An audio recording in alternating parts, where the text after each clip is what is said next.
service is often behind the scenes when we're talking about equipment service. We're mostly business to business. We are servicing the folks who are doing the serving. And so I think being a service technician is often overlooked. And when I think about it, there's a lot of jobs in coffee that don't get a spotlight.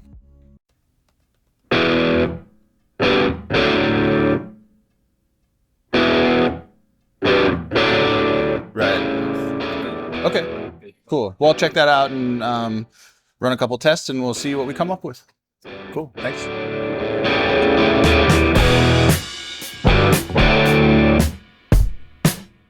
When I was a kid, I was always around the service industry. My parents worked in restaurants. They worked for Burger King for a long time. And then in the mid-90s, they had an opportunity to buy a coffee shop in Fresno, California.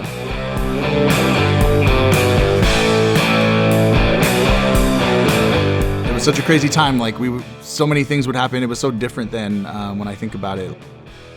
When machines would break, my dad would call his buddy to come fix it for him.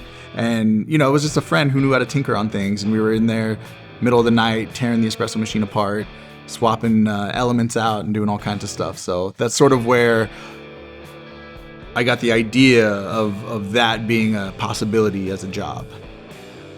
And I started working so early, I kind of became addicted to it. I was ready to start my life early. I really caught a bug for getting a paycheck. I had my own money, I had my own agency. So I ended up moving out of my parents' house when I was really young. I think I was 16, but I still lived close to the cafe and I continued to work in the coffee shop.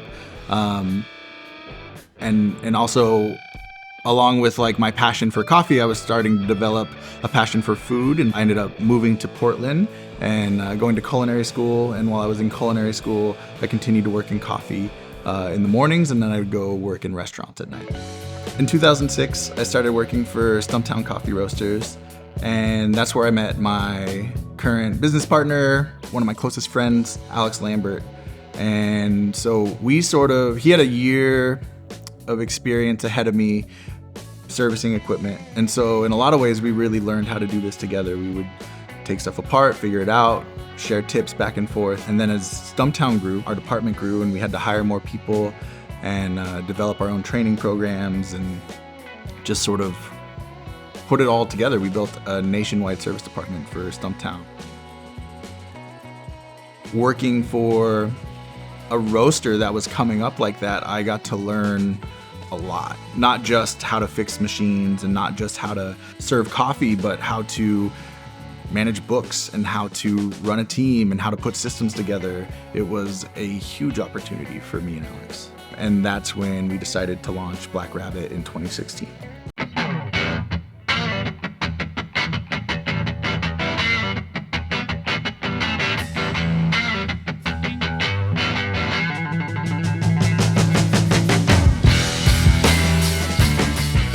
When we started Black Rabbit, we wanted to make sure that we were a part of the coffee community. We didn't want to be just a service company. We didn't want to be just the guys you called when something was broken. We wanted to throw events. We wanted to throw parties.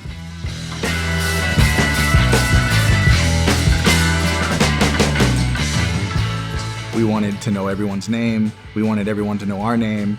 And we wanted to do exciting stuff in coffee. We wanted to be a part of the exciting things we saw happening that we weren't sure we could do as a service company. So we're certainly not the first service company to exist, and certainly not the first talented one or skilled technicians. There's a lot of skilled technicians out there. What I think Black Rabbit has done that's different is create that sense of community and be a part of the local coffee scenes. And we're starting to see more service companies pop up that are doing the same thing. And it's awesome. It's really exciting, and it's finally starting to feel like service technicians are, have a little spotlight on them, and it's becoming a thing that people are excited about.